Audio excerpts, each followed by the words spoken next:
Daniel slammed the laptop shut and glanced at the clock on the wall. 8:47 p.m. The office was almost empty. Most employees had gone home hours ago, but Daniel was still there. Again, he rubbed his tired eyes and stretched his aching shoulders. On his desk sat 3 unfinished reports, a stack of project files, and a half-eaten sandwich he hadn't touched in over an hour. His phone vibrated. It was his cousin. Daniel stared at the screen for a moment before answering. "Hello? Daniel? Please tell me you're still at work." Daniel sighed. "Yes, I need a favor." "Of course." A tired smile crossed his face. "What is it this time?" His cousin explained that he was short on rent and needed help urgently. The landlord was threatening eviction. Daniel leaned back in his chair and closed his eyes. The request wasn't unusual. In fact, it felt strangely familiar. Almost every week, someone needed something. Money, time, advice, help, a rescue. And somehow, the person they called was always Daniel. "Please," his cousin said, "just this once." Daniel glanced at his bank app. His savings had finally started growing. For months, he had been setting aside money for the future.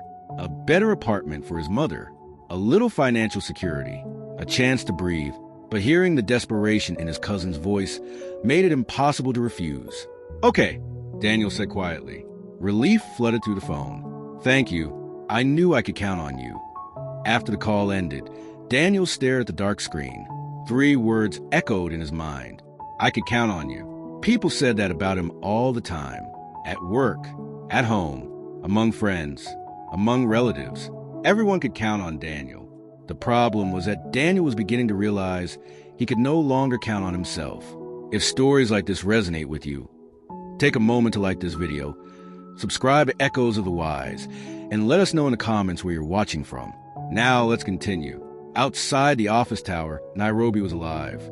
Cars filled the streets. Motorcycles weaved through traffic.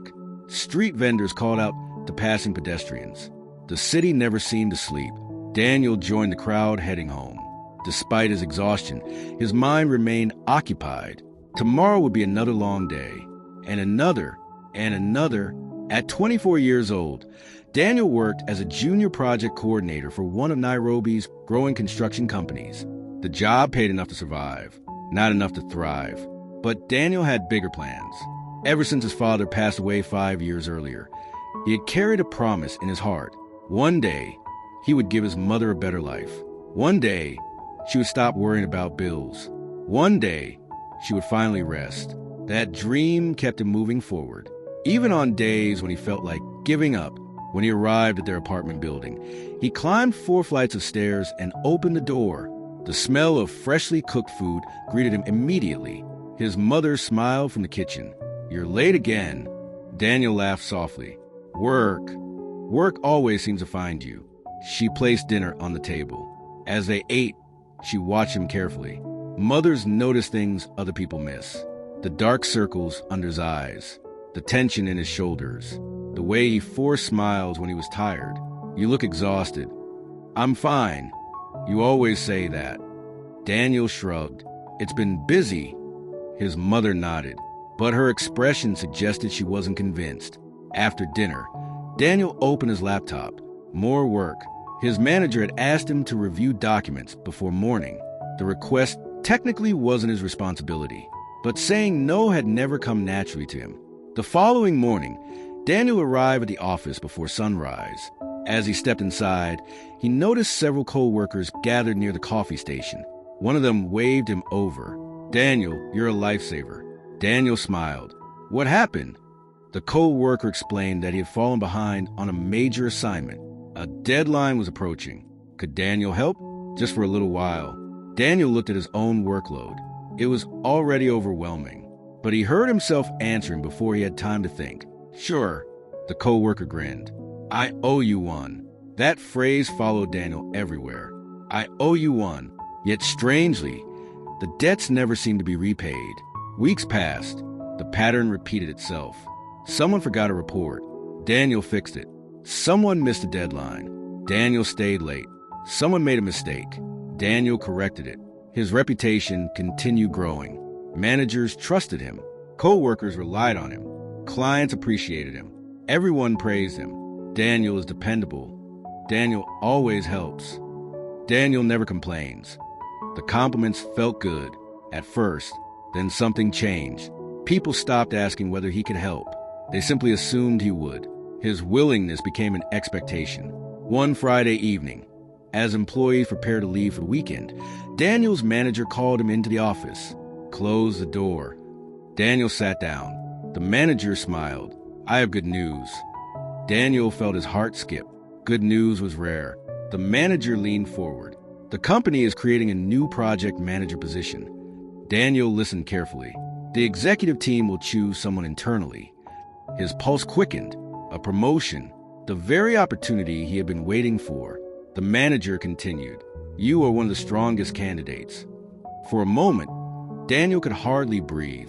Years of hard work, years of sacrifice, years of dedication. This was it, the breakthrough, the opportunity that could change everything. The salary increase alone would transform his life, his mother's life, their future. As Daniel walked home that evening, Nairobi looked different, brighter, full of possibility. For the first time in years, he allowed himself to imagine what success might look like. A better apartment, financial stability, peace of mind, a future without constant struggle. When he told his mother the news, tears filled her eyes. "I knew this day would come." Daniel smiled. "It hasn't happened yet. It will." The confidence in her voice warmed his heart. That night, he slept better than he had in months. But the next morning, his phone rang before sunrise. It was his best friend, Kevin. Daniel answered immediately. "What's wrong?" The silence on the other end lasted several seconds. Then Kevin spoke. His voice was shaking. "I lost my job." Daniel sat upright. "What happened?" Kevin explained everything. Company downsizing, unexpected layoffs, no warning, no backup plan, no savings, and now bills were piling up. Daniel listened quietly. His friend sounded defeated, broken, scared. Finally, Kevin asked a question Daniel had heard countless times before. "Can you help me until I get back on my feet?" Daniel looked toward the window. The sunrise painted the Nairobi skyline in shades of gold. A new day was beginning. Another problem, another burden, another person depending on him. And once again, Daniel found himself standing at a crossroads. The promotion opportunity of a lifetime stood directly ahead, but so did another sacrifice. And Daniel had never been very good at choosing himself. Daniel stared at the phone long after the call ended. Kevin had been his closest friend since university. They had shared meals when neither of them could afford proper food. They had studied together, dreamed together, encouraged each other through failures and disappointments. Now Kevin was unemployed, frightened, and desperate. How could Daniel ignore that? The answer was simple. He couldn't. By the end of the day, a portion of his savings had disappeared. Again, Daniel convinced himself it was temporary. Kevin would recover. The money would come back. Everything would work out. But life had a way of piling problems on top of one another. The following week, his aunt called. She needed help paying medical bills. A few days later, his younger cousin needed assistance covering college expenses. Then a neighbor his mother knew asked for a small loan. Every request sounded reasonable. Every situation felt urgent. Every person seemed genuinely desperate. And every time Daniel opened his wallet, every time Daniel adjusted his plans, every time Daniel sacrificed something, the promotion process officially began. The company announced that all candidates would be evaluated over the next 3 months. Performance, leadership, reliability, project delivery. The executives would be watching closely. Daniel should have been excited. Instead, he felt exhausted. At work, responsibilities continued multiplying. Because he was dependable, managers trusted him with more assignments. Because he was efficient, coworkers gave him more tasks. Because he never complained, everyone assumed he could handle more. Soon he was arriving before sunrise and leaving long after sunset. His inbox overflowed. His weekends disappeared. His sleep suffered. Yet he kept saying yes. One afternoon, a co-worker rushed into his office. "Daniel, I need a huge favor." Daniel already knew what was coming. The co-worker had missed another deadline. A client presentation was scheduled for the next morning. Could Daniel fix it? Just this once. Daniel looked at the mountain of work already waiting for him. His own project deadline was approaching. The promotion committee would review it carefully. It was one of the most important assignments of his career. But the familiar guilt began creeping into his chest. The same guilt that always appeared whenever someone needed help. So he agreed. Hours later, he sat alone in the office while the city lights glowed beyond the windows. The co-workers' presentation was complete. His own work remained unfinished. Daniel rubbed his temples. A dull headache had become a constant companion. For the first time, he wondered whether helping everyone was actually helping anyone. Weeks passed. Pressure continued building. Then his mother collapsed. The call came while he was attending a project meeting. His phone vibrated repeatedly. When he finally answered, panic flooded through him. An ambulance had been called. She was conscious, but doctors wanted additional tests. Daniel left immediately. Nothing else mattered. The hospital corridors felt endless. The smell of disinfectant lingered in the air. Machines beeped softly in distant rooms. When he finally reached his mother's bedside, relief washed over him. She was awake. Weak, but awake.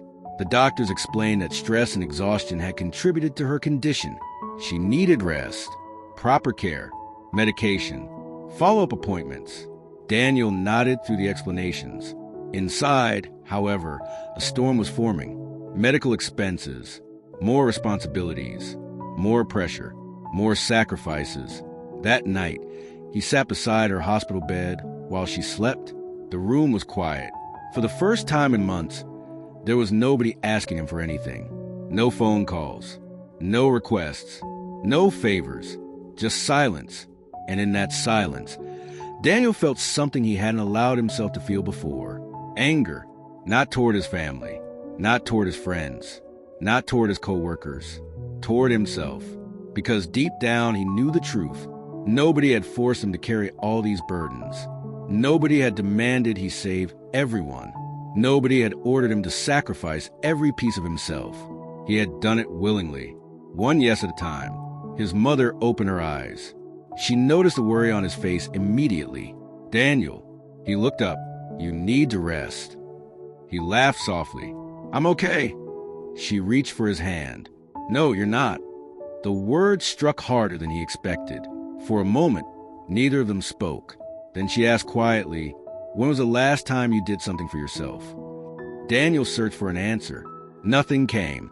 The silence itself became the answer. A month later, the promotion committee announced the final stage. Each candidate would lead a major construction project. The results would heavily influence the final decision.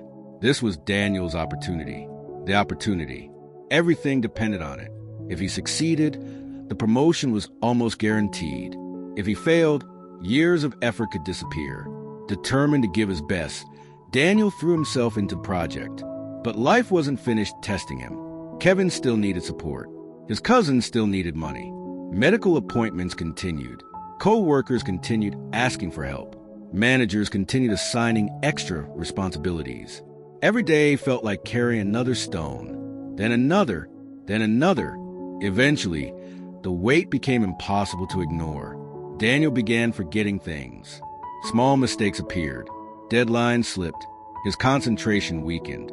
The sharp, reliable employee everyone admired was slowly burning out. One evening, after another 16-hour day, Daniel accidentally sent incomplete project documents to a major client. The mistake created delays, additional costs, embarrassing questions from senior management. The promotion committee noticed. Of course they did. The following weeks became a nightmare. Daniel worked harder than ever trying to recover, but exhaustion had already taken hold. The harder he pushed, the worse things became. When the final decision was announced, employees gathered inside the conference room. Daniel's heart pounded. His palms felt damp. Months of anticipation had led to this moment. The executive director stepped forward. The room fell silent. Then the winning name was announced. It wasn't Daniel. Applause filled the room. Smiles spread across faces. Congratulations echoed through the office. Daniel heard none of it. The words seemed distant, muted, unreal. After everyone left, he remained seated alone, staring at nothing. The promotion was gone, not because he wasn't capable, not because he wasn't talented, not because he hadn't worked hard enough, but because somewhere along the way, he had become so busy carrying everyone else's burdens that he no longer had the strength to carry his own dreams. Days passed, then weeks. The disappointment lingered. One Saturday afternoon, Daniel sat alone on a bench overlooking Uhuru Park. The city moved around him. Families laughed. Children played. Traffic hummed in the distance. An older man sat beside him, Mr. Kamal, a retired executive from Daniel's company. They had spoken several times over the years. The older man studied him carefully. "You look tired." Daniel smiled weakly. "Everyone keeps saying that. Maybe they're all right." For nearly an hour, Daniel shared everything. The sacrifices, the pressure, the missed promotion, the exhaustion. When he finished, Mr. Kamal nodded thoughtfully. Then he asked a simple question. "Daniel, how many people depend on you?" Daniel thought about it. Family, friends, coworkers, neighbors, dozens, maybe more, a lot. Mr. Kamal nodded. "And who do you depend on?" Daniel opened his mouth, then stopped. The answer refused to come. The older man smiled sadly. "I thought so." For several moments, neither spoke. Then Mr. Kamal leaned forward. "My father once told me something I never forgot." Daniel listened carefully. "The donkey that carries everyone's load breaks its back." The words settled heavily in his mind. Mr. Kamal continued, "Being kind is good. Helping people is good. Caring about others is good. But abandoning yourself is not." Daniel stared across the park. For the first time, everything became clear. His misery had not come from being a good person. It had come from believing that goodness required endless sacrifice. It had come from confusing kindness with self-neglect. It had come from saying yes so often that he forgot his own needs mattered too. Over the following months, Daniel began changing. Slowly, carefully. The first time he declined a request, he expected guilt. Instead, he felt relief.